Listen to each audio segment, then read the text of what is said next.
নলবাৰীৰ বৰক্ষেত্ৰীত বিজেপিৰ প্ৰাৰ্থী নাৰায়ণ ডেকা।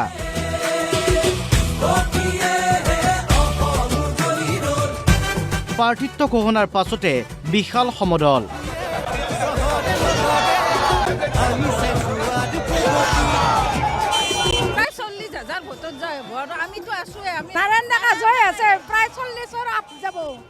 প্ৰাৰ্থী নাৰায়ণ ডেকাক লগত লৈ হাজাৰ হাজাৰ সমৰ্থক।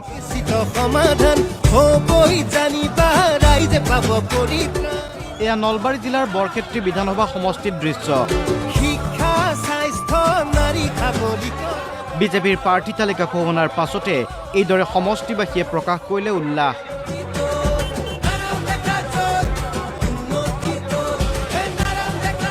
পুৱা নাৰায়ণ ডেকাৰ বিজয়ৰ প্ৰাৰ্থনাৰে আয়তীসকলে মন্দিৰত কৰিলে নাম প্ৰসংগ।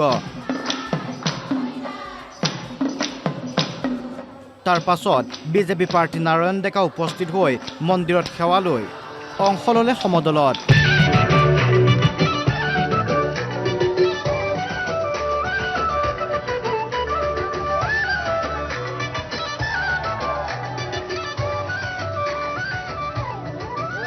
সমদলত দুচকীয়া চাৰিচকীয়া বাহনৰ দীঘলীয়া শাৰী।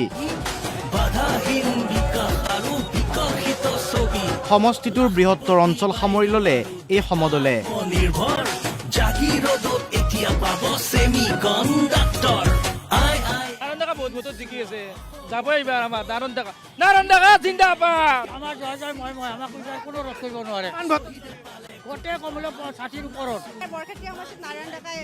টিকট লাভ কৰি আত্মবিশ্বাসী বিজেপি প্ৰাৰ্থী নাৰায়ণ ডেকা।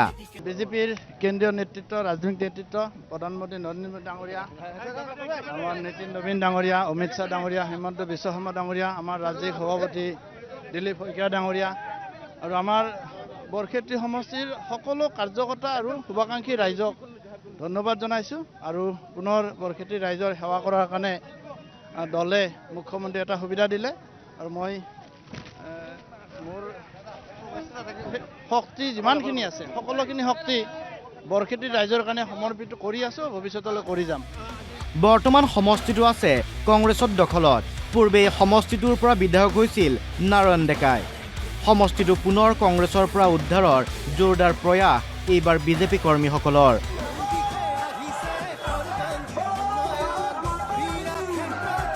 আৰু প্ৰাৰ্থিত্ব ঘোষণাৰ পাছতে এই বিশাল সমদলেৰে বৰক্ষেত্ৰীত নাৰায়ণ ডেকাৰ শক্তি প্ৰদৰ্শন।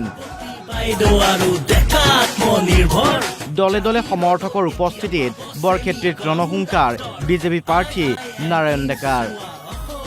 Bureau report, Assam live 24।